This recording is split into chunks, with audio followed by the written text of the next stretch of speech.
I am loving. I am fabulous. I am beautiful. I am saved. I am a victor. I am faithful. I am devout. I am accepted. I am a Christian. I am MCC. And I am MCC. I am MCC. I am MCC. And I am MCC. I am MCC. I am MCC. I am MCC. I am MCC. So for today, second Sunday of February, we continue with our teaching series for February. Love is not ... Okay? And for today's for this Sunday, ang ating topic is love is not ownership. Ang pag-ibig ay hindi pagmamay-ari. Okay? And again, we still have my partner Lawrence, and to those who have not watched or have been with us for the first Sunday, Lawrence is my partner of almost 6 years, and we are turning 6 years sa April, no? April 11 to be exact. This coming April 11. Okay, so love is not, it is not private ownership. Pag sinabi nating pag-ibig, hindi siya pagmamay-ari. Hindi siya, wala tayong titulo, wala tayong title, hindi tayo title holder ng ating, hindi lang partner. Hindi natin pagmamay-ari ang ating partner, jowa, hindi natin pagmamay-ari ang ating pamilya, kapamilya. For example, hindi pagmamay-ari ng magulang ang kanyang anak. Hindi rin natin pagmamay-ari ng ating friends kahit na gaano tayo ka-close sa ating mga kaibigan. At siguro medyo pag-usapan natin ng konti yung halimbawa may business friend. Obligado ba tayong Sumuporta. what do we mean by saying we support the business of the friend? Does support always mean na pera ang suporta? Minsan, yes. Pero tignan natin, pag-usapan natin. So, love is pag sinabi natin love is not ownership, hindi siya private ownership. Kasi pag sinabi mong ownership, private ownership, pagmamay-ari, si Lawrence, partner ko, pagmamay-ari ko siya. Pagmamay-ari ko ang cellphone, at nasa batas to, nasa batas to ng Pilipinas at maraming mga batas. When you own, the right to own something is also the right to do whatever with that thing. So kung pagmamay-ari ko to, kung gusto kong wasakin to, sunugin tong cellphone, may karapatan akong gawin doon. Kasi pagmamay-ari ko siya. So, does it also mean na pag partner ko si Lawrence o si Lawrence partner ako, I can do anything with that person that I'm in relationship with? So, we're saying no. Hindi ownership, hindi private ownership ang isang relasyon. Ang pagmamahal na nasa isang relasyon. And if it is not ownership, it means it is, number one, it is free choice. Ang pag-ibig ay isang malayang desisyon, isang malayang commitment. The only reason that we are together as lovers, as partners, is because I choose every day, out of my free will, sa aking kalayaan, siya pa rin ang pinipili ko maging partner tomorrow, the next day, the following day. No? At siguro siya din naman ganun sa akin. And kung pag-uusapan naman natin to, sorry medyo marami na ako kung pag-uusapan din naman natin to sa Diyos, kay God, yung pagmamahal sa atin ng Diyos ay hindi ownership. Although, some theological discussions, yes, pagmamahal tayo ng Diyos. Pero hindi siya, God does not operate in the sense that God owns us. Kaya mayroon tayong malayang, we have free will. We have free will. We have the free choice to love God or to not love God. We have the free choice to believe in God or not to believe in God. But God loves us anyway. So pag-usapan natin to a little bit more. So, love is free choice. Ang pag-ibig ay nabubuo mula sa malayang pagdidesisyon ng mga individual na mga individual na magkakarelasyon, hindi lang sa jowa. So, anong thoughts mo dito? Love is not ownership. For me, ownership, kasi parang parang control. I have control of what you do. So basically, we have this notion that when you are bound to be in love, well, let's talk about not just us, but also as a parent. Dahil mahal ka ng magulang mo, or dahil feeling, kumbaga yung manifestation ng love ng parent, they have to dictate what you have to do with your life, or they have the call. They can call out what, or they can actually have a say on how to live your life. Especially like for example, sa course na pupunin mo, or sa lifestyle. I would say lifestyle. Sabihin nila lifestyle, diba? That, for us LGBTQ, parang they have a say of how to live your life. Sa partner naman, that just because I am interested with these things, or these are the things that I like to do, Dahil jowa na kita. dapat gusto mo rin to. Tropa ko to, tropa mo rin. Interest ko to, interest mo rin, gusto mo rin. Or yung kung kailan dapat may approval ako kung may pupuntahan ka o may gagawin ka. Yes. But although yung approval, it's not about approval, but it's more of Let them know. Yes, we should let the person we love know where we at, because we want to give that sense of peace of mind to that person na nasa mabuti tayong kalagayan. But it's different when it's turning into a control, that you have to know the whereabouts of this person. So that is what we are discussing here. Yung talagang sinasabi mo na parang ako ang may control kung ano yung gagawin mo sa buhay mo. Ako ang may control, ako ang may pantalon sa relasyon ito. So, alam mo yun, in a way, siguro kasi nasa culture din ng bawat Pilipino yan. Kasi di ba pag babae, siya ang ilaw ng lahat. Siya ang tatay ang laging may say. Tapos kapag naman nagsalita o nagkaroon ng voice ang nanay, under the saya ka or under sa relasyon, kung di man straight couple, kung ano naman. Or siguro bumabalik tayo dun sa konsepto na at least sa heteronormative, sa mag-asawang babae at lalaki. Mag-asawang babae at lalaki. Kasi may papel na. Oo. May papel na.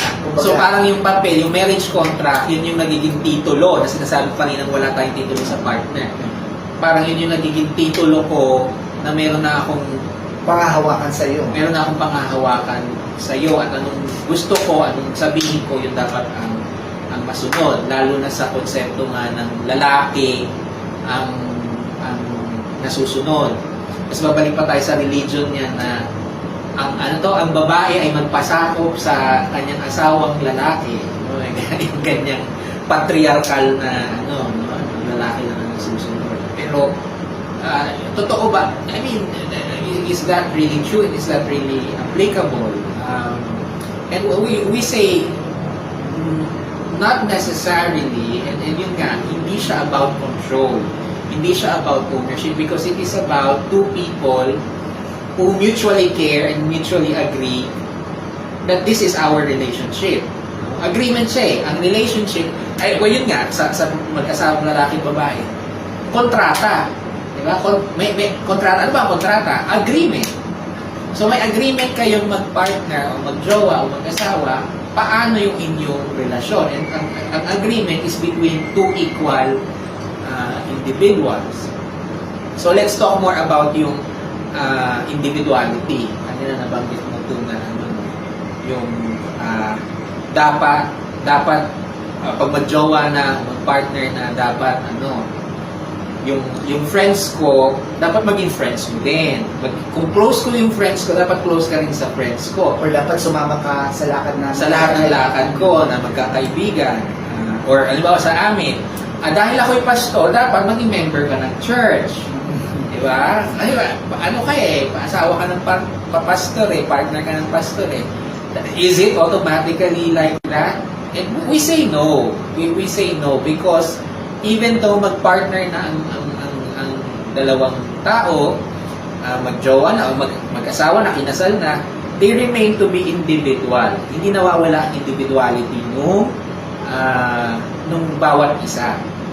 And so we say that I'm very strong, my opinion is very strong that I do not have to be really close friends with his friends. And that's fine. And that's fine.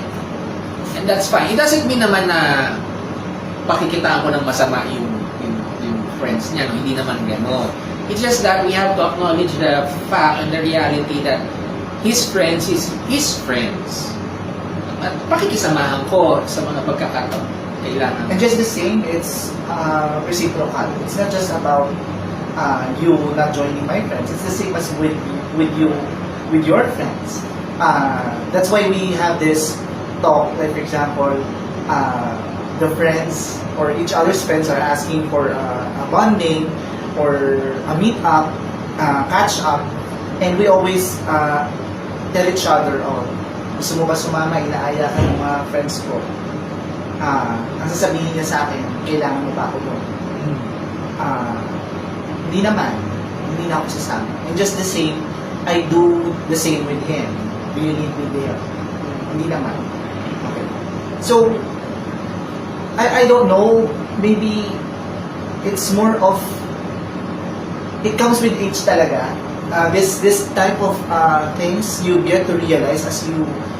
Okay, so once upon a time ba? Yes, there was a time in my life where I'm very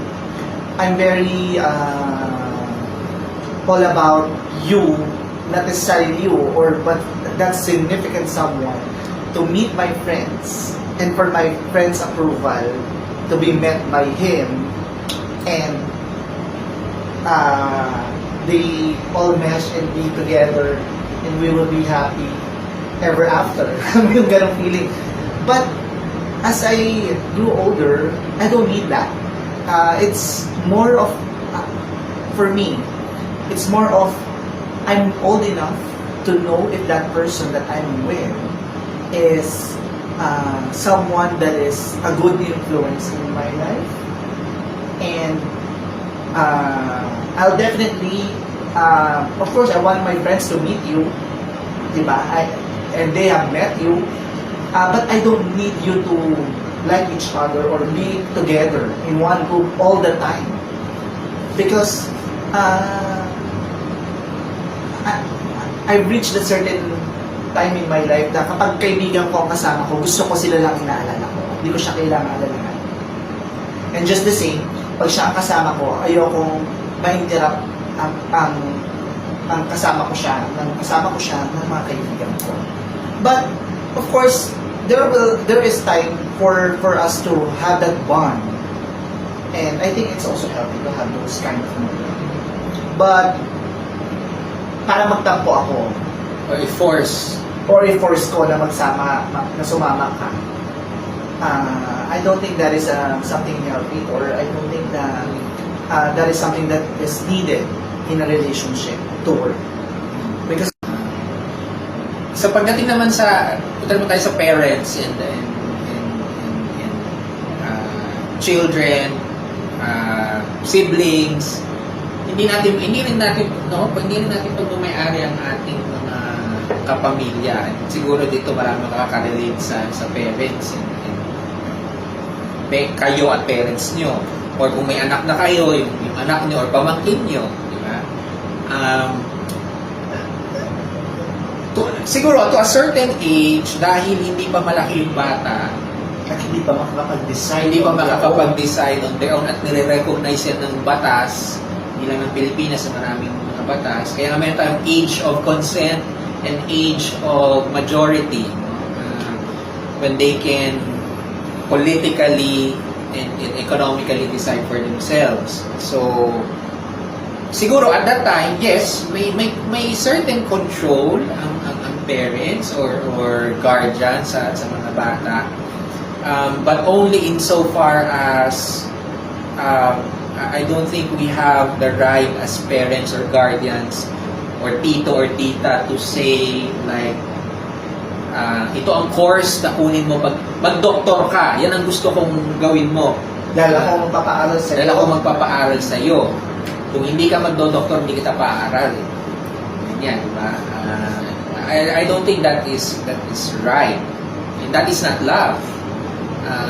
Because you are forcing a certain type of life and a certain thing to another person's life. Parents, sa mga kapatid naman, Sa mga kapatid naman, forcing them na hindi yan ang gusto kong maging boyfriend mo. Pwede. Hindi yan ang gusto kong maging buhay mo. That is something that I heavily relate to because we always want the best for our siblings or for especially the younger siblings or kahit sa pamangkin or kahit ano pa yan. Basta nakakabata sa atin. We thought or we think that they are not able to do the right decisions in their life. We always think that we know best. But in a way, yes, I would say that we do have some experience or more experience. That's why we are able to talk that way. But ultimately, they're the ones living their life, and they should be able to do the things and learn from the mistakes that they will make. And I'm not saying that we'll always be there to pick up when they're down or clean up their mess. But what I'm saying is that that's life. You have to live and accept the decision, the fruits of the decision or the outcome of the decision that you have done. And we have to accept that the person that we love is a person. It's an individual that may sarili siyang itong agency. May sariling pag-iisip, may sariling disposition sa buhay, may sariling kakayanang kumilos at gumawa. Kahit na minsan hindi natin gusto yung kanilang desisyon o ginagawa. At minsan kahit hindi natin gusto, maaring tayo pala yung mali. Diba? Maaring yung hindi natin gusto yung decision niya, pero hindi natin nare-realize yung disapproval natin, yun pala ang mali. Or pwede rin namang tama yung ating desisyon, tama rin yung kanyang desisyon. I mean, doesn't have to cancel each other. Or pwede namang mali yung decision niya, pero yung decision niyang mali ay nakabuti naman para sa kanya, dun sa kapamilya mo, sa anak mo, sa magulang, or going back to the parents. I know that broken families and separation, divorce is never a good at that moment and initially hindi siya magandang bagay. Pero andun din yung aspeto na minsan tayong anak ayaw natin na maghiwala yung parents, pero baka nga mas makakabuti, hindi naman sa lahat ng sitwasyon, but in some situations it's actually better for the parents na maghiwalay. And maybe to find another love in another person, another family.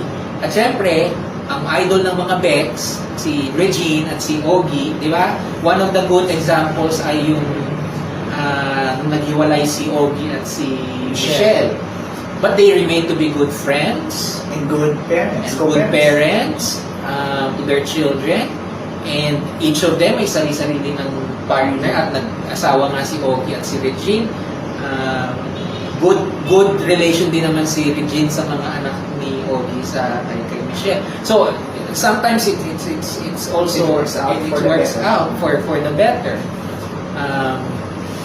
So ganyan talaga messy. Sometimes it's because of free will, because sa malayang pagdedesisyon ng mga tao, whether it's a good decision or a bad decision, human life and human relationships are really sometimes complicated, messy, but there's no other way for it. It is as it is, and part of love is to recognize and respect the individuality and the freedom of those that you love, whether this is a partner, a lover, children, parents, siblings, or friends. At siguro punta na tayo dun sa love is not a transaction. Hindi, ano ba transaction? Ano ba pag sinabi mong transaction? You pay a certain, bibili ako ng kape sa Dunkin Donuts. Bili ako ng kape at donuts sa Dunkin Donuts for 90 pesos. I expect na makuha yung kape at makuha yung donut. At after na matapos yung exchange, wala na akong responsibilidad sa Dunkin Donut, at ang Dunkin Donut wala nang nagano pala tayo, nag-market tayo. At sila wala nang sa akin, wala nang responsibilidad sa atin. Hindi ganoon ang love. Diba? Love is a relationship. And relationship is about mutual care.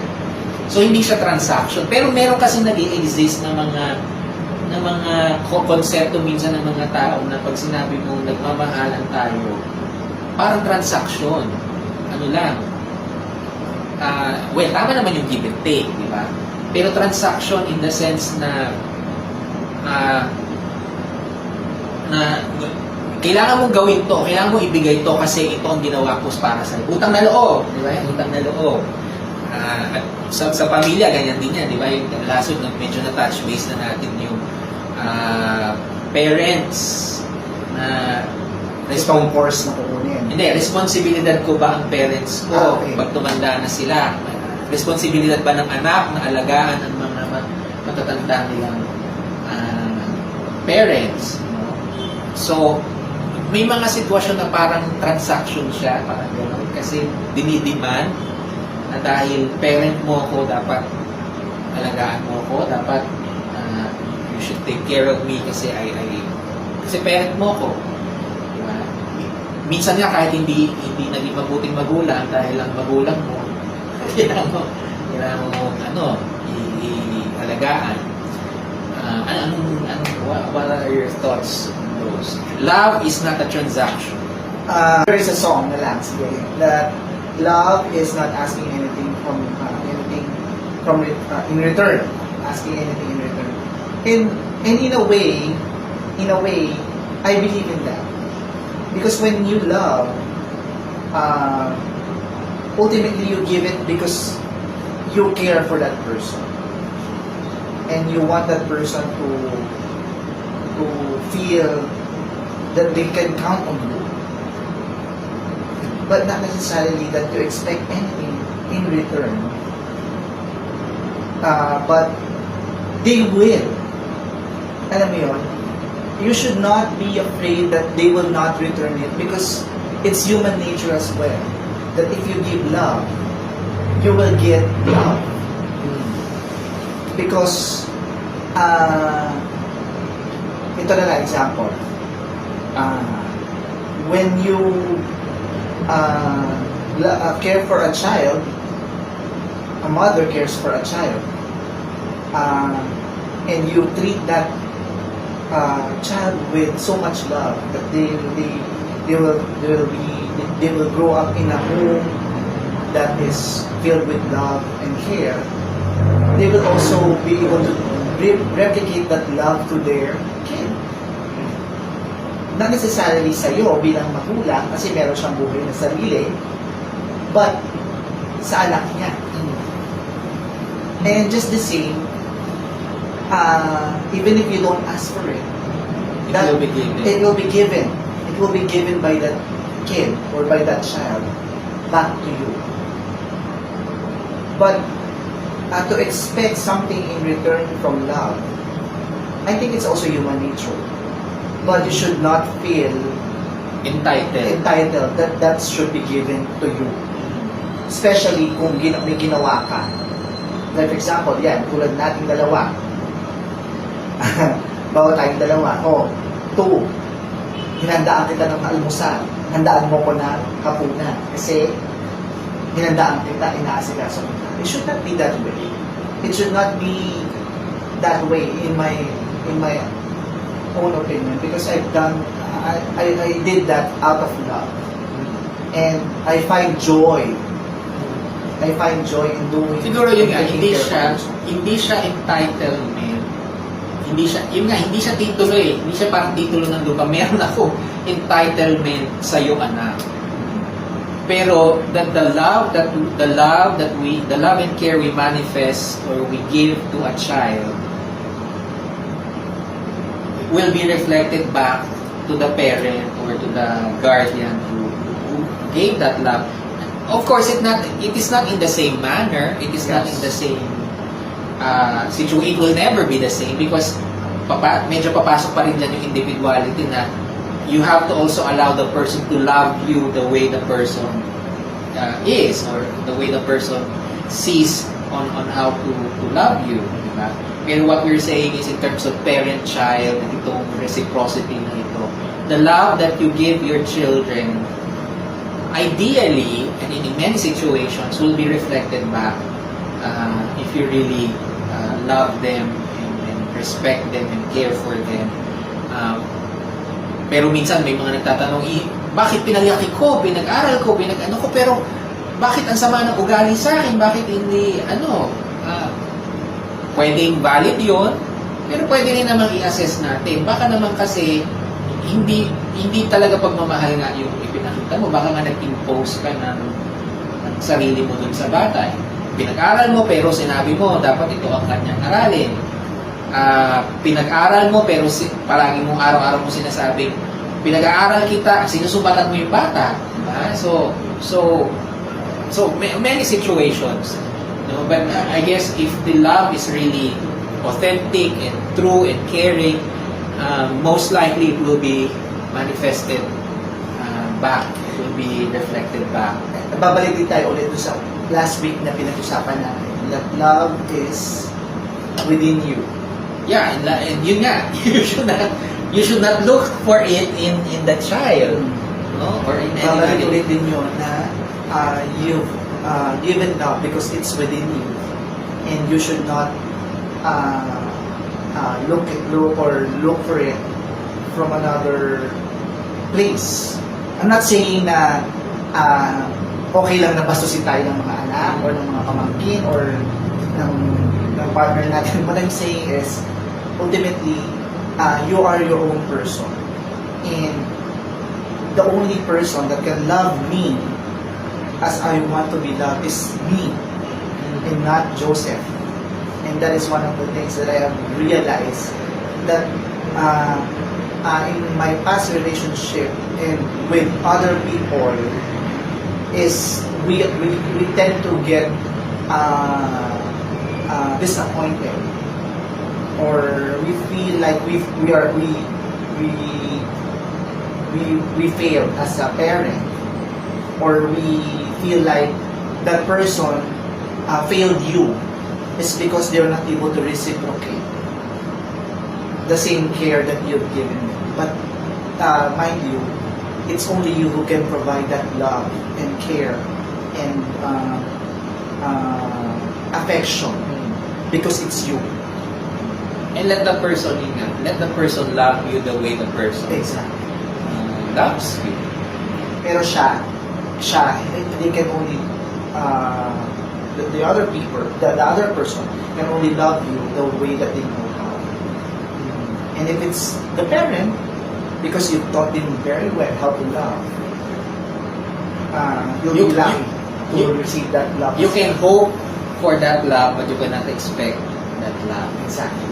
You just have to trust that you have Raise them well. you have put enough authentic love for that love to be reciprocated, but you should not expect it. And should And it, ano ba yung love na yun? Ayun nga, Baka naman ang love na inaano entrega. Oo nga. And should it be given back, you should, ayun nga, appreciate the way that it is given, not on your terms, but on the person, on how the person will love you the way the person loves you. So hindi siya transaction. It is mutual care. Love is something that is shared. between friends, punta pala tayo sa friends, yung kanina nabanggit ko. At alam ko, this will not be a popular opinion, sarili ko opinion. Supporting friends, you know. Ako, I have had a lot of support from friends na nilapitan ko for me to finish my seminary studies. And sabi ko, ano man yung, I always acknowledge and appreciate the fact na kaya sila nagbigay monetary, no, pera, nagbigay sa akin, is because they believe in what I do or what I will be doing after seminary. Sa aking advocacy, sa aking ministry, and all that. But dahil ba friends kami, should I expect the person to give me na ang magiging manifestation ng kanyang friendship at love as a friend sa akin ay pera lang? Siyempre. In a way, yes. Pero it's not just money, you know. There are many other forms of support for a friend. In the many challenges that we have as an individual. At andun din. Although, andun nga rin ako sa puntong pag friend mo, not necessarily dun sa pagsaseminaryo, but pag business, nagtayo ng business ang friend mo. Am I obligated to purchase or to kasi ang daming ano eh. Lalo ngayong pandemic. Ang dami ko nakikitang nagpo-post ng mga bitter at mga resentful na friend na mabuti, ano to? Kung friend kita, dapat supportahan mo ako sa aking business by purchasing the... to be honest, I was resistant with that. Kasi friends tayo at ang friendship natin ay hindi... Ako to. It might be a different opinion from others. Hindi mo ako pagmamayari at hindi ko duty at hindi ko obligasyon na financially put financing or money to your business. Kasi pwede ko ibato pabalik sa'yo yung sinasabi mo, ano ka ba naman klaseng kaibigan? Hindi mo ako supportahan sa ako. Eh, pwede ko naman sabihin, ano ka klaseng kaibigan? Gusto mo akong pagkakitaan? Diba? So, Well, for me, paano ba yan? Paano ba i-balance yan? sa akin nila, you have to understand that the capability of that person. Especially if that person is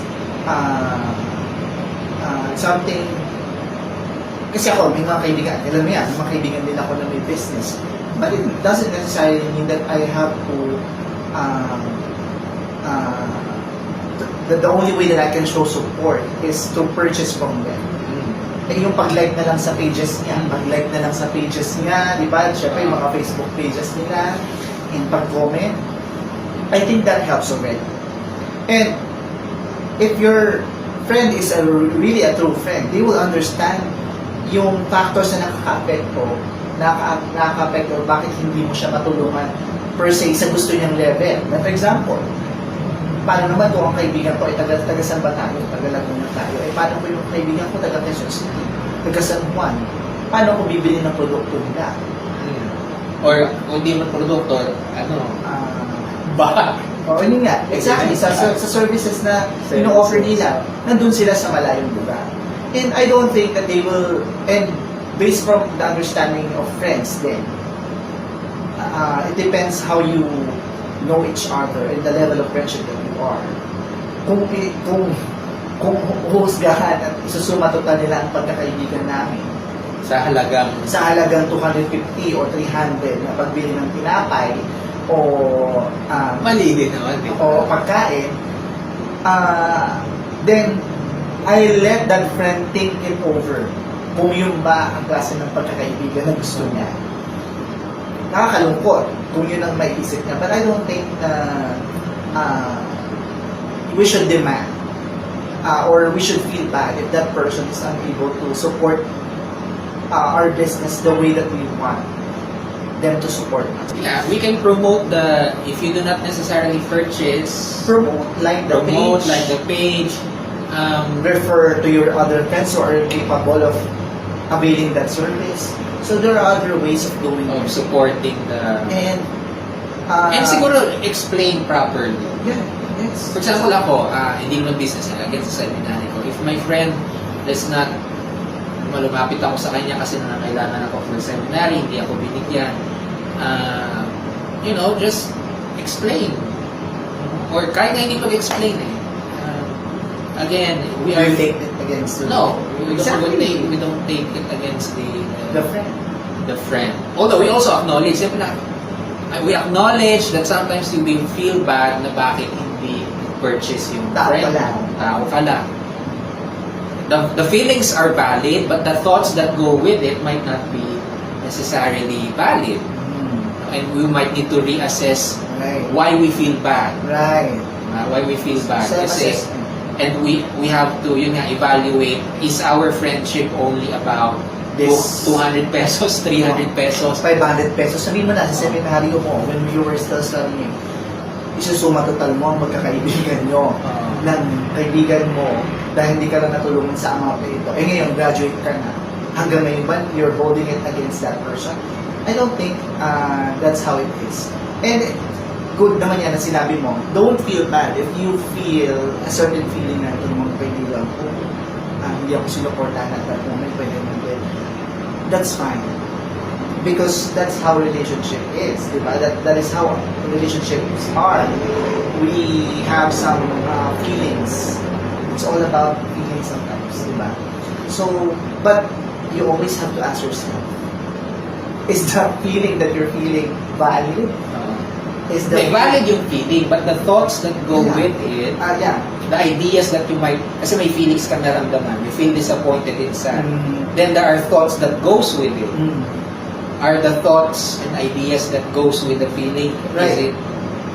is it entirely valid, or some parts are valid, not some parts are not valid? So yung mga ganun, no? At yun din, gusto ko mga yung sabi mo, hindi naramdaman mong nalungkot ka kasi na-disappoint ka doon sa friend mo. So, love is also not perfect. Right. Your love, the people that you love, the people who love you, will disappoint you every now and then. But that does not mean that the love is not there, or the support is not there, the care is not there. And you just have to, recognize those things. And lastly, love, when we say that love is not ownership, kung hindi mo pagmamayari ang mga tao o bagay na minamahal mo, then love is often about letting go and moving on. Sometimes the ultimate act of love, sometimes, hindi naman all the time, sometimes the ultimate act of love is letting go and moving on. At when we say letting go, it's not necessarily about it's not just about break up. Mag-partner na magbe-break up or mag-asawang maghihiwalay. When we say love is not ownership, it is about letting go. Minsan, love is about letting go of the idea na yung partner mo, o anak mo, o magulang mo is the same person 20 years ago. Right. You have to let go of the idea that they will be the Friends same. mo is the same. Yung friends mo will be the same exact person as they were when you were in college, or you were in high school, or you were, how many years ago. That we have to accept, babalik pa rin yan sa individuals sila. Individuals grow, they change, they develop. And so we have to let go sometimes of what we thought that they were. Meron ka bang ganyan experience? Well, yes, may experience ko, especially with friends. Sometimes I feel like I outgrew the friends that I have. But the thing is that I am not the same person that I am 15, 20 years ago, or 17 years ago when we were in our teens, or when we were in our 20s, early 20s. So, and I also have to acknowledge that those friends of mine are the same people that they are 17, 20 years ago. And for us to have a relationship, we need to acknowledge that as well with each other. And we have to both parties should be willing and accepting that we are slowly beginning to be different person to be able to stay together as friends. Kasi kung hindi, magkakaroon ng drifting apart. Magkakaroon ng I don't know you anymore. And I think this is... And for some friends, that really happens. Right. It's okay. And that's okay. That's okay. But for me, also, we need to at least acknowledge that with our friends and tell our friends that I'm not the same person that I used to be when we were younger. But I'm still a few traits of mine that you've loved is still there. But I'm just not the same person. I've grown or I have matured or maybe I have changed a little bit. But I'm still the same person. Pero kapag ipinipilit natin sa kaibigan natin na hindi, Dapat ganito ka. oo, yung dating nakilala kong Lawrence, I don't think that is healthy. Because that's where love turns into resentment. Kasi, can you not understand that I'm not the same person? Kinakahon, binabaka. Don't try to instill into me that I am still the same person. Yes, maybe kids, kahit sa mga anak. Letting go of the children. Kasi in the eyes of a parent, we will always be that small child that they carry in their arms. Alam mo yun? In the eyes of our parents, that is who we are and will remain. Di ba, para sa kanila. I don't think it's a bad thing. Because it's more of it's more of the maternal and paternal instinct, the parental instinct. Na as long as I'm here, no one can harm me. May ganun kasing feeling. So, sa akin, we have to also know the boundaries. That the Magandang topic yan setting boundaries. the inakay the hatchling is ready to leave the nest. Leave the nest. Tama ba? Hatchling ba? The hatchling. Yun, yeah. Letting go of those, pero tayo din, sa sarili natin, when we get into a relationship, there might also be something, love is also about letting go of some parts of yourself. Diba? So that you can grow as a person.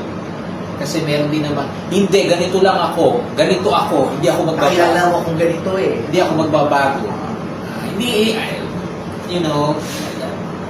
There are parts of you that might remain the same, but you have to let go of many parts of yourself to be able to grow and also to be, if you really want to be in a relationship with someone.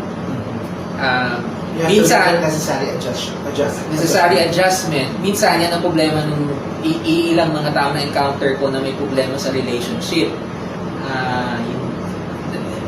Yung kakayanan na mag-let go ng maraming bagay about themselves in order to be with someone. Akala kasi nila, pag nagbago ka, you're turning in, or you're not being loved for who you are. But you have to know that there are certain things, or the change is also good. But there are things that needs to be changed and needs to be tweaked a little bit. It doesn't mean that you will lose your own person, your own identity when you change. This I have realized as I mature with you, tayong dalawa, na I also have to make some adjustment with my own personality. Not because it's pangit na ugali, but because it's not just about me anymore. It's also about the other person. So, And usually, yung nangyayari naman yung I lost myself. iba naman Ganyan. ako. Nangyayari yon when you're actually, so you don't know yourself, nangyayari yon because you actually don't love yourself. Yes, When you got into the relationship, when the relationship becomes all about the other person. Talking about here. What we're talking about here are the things that needs to be adjusted, and the traits or the adjustments that you can do for the other person as well.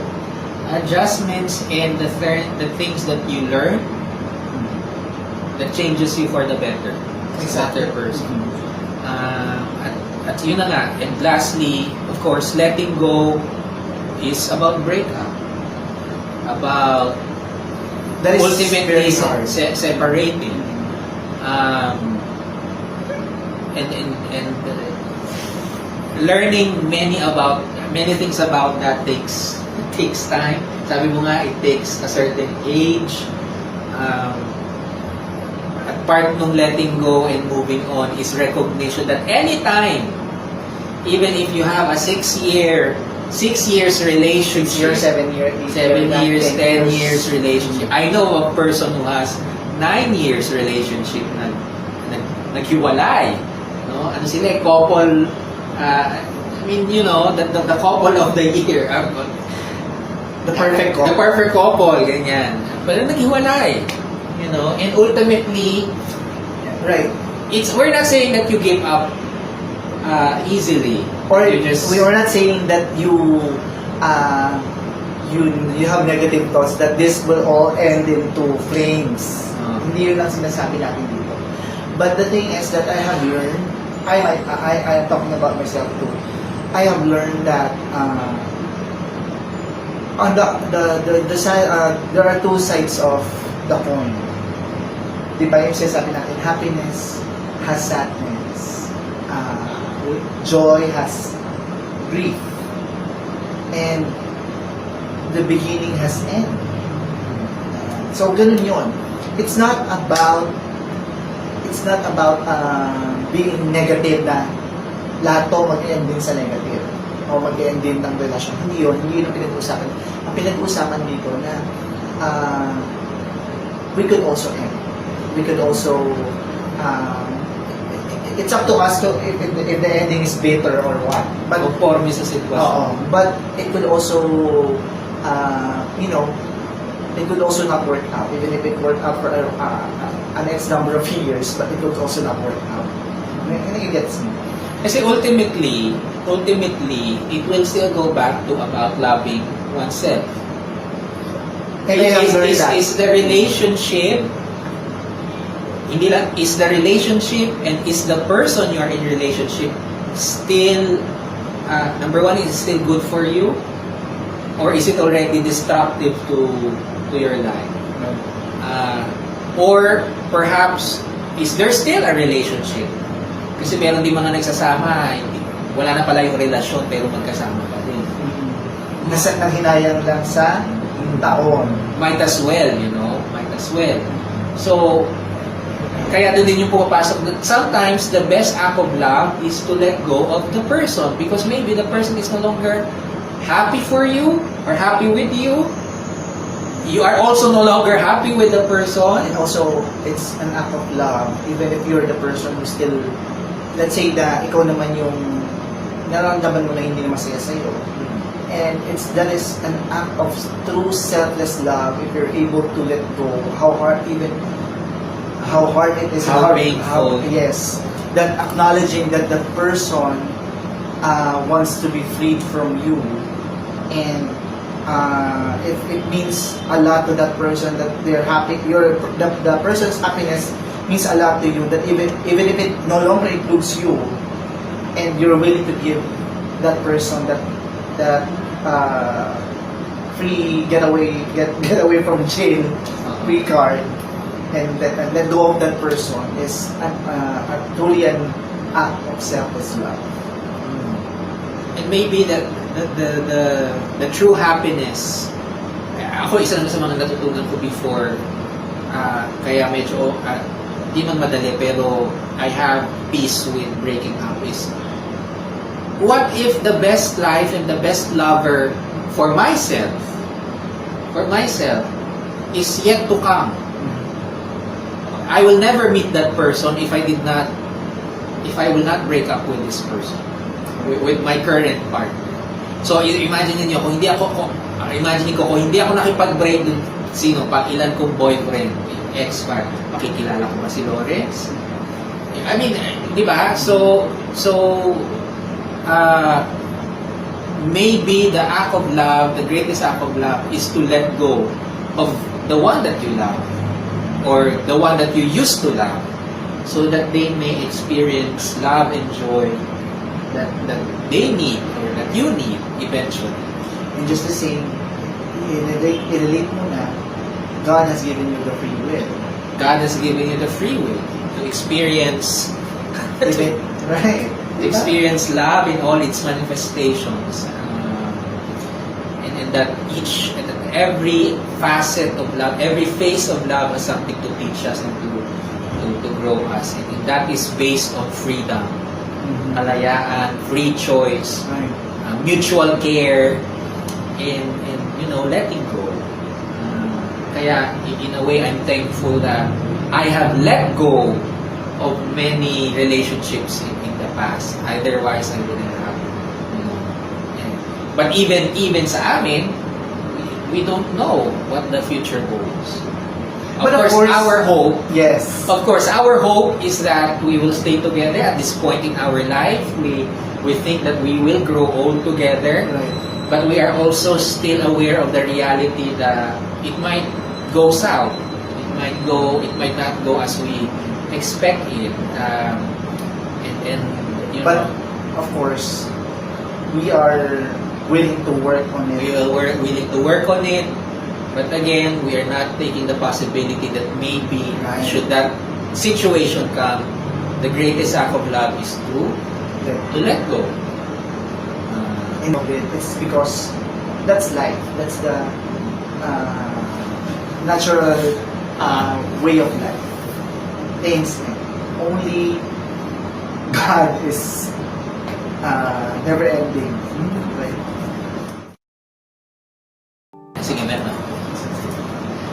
So for this Sunday, to help you reflect on our topic on love is not ownership, we will offer kami ng tatlong reflection questions. Dalawa or tatlo.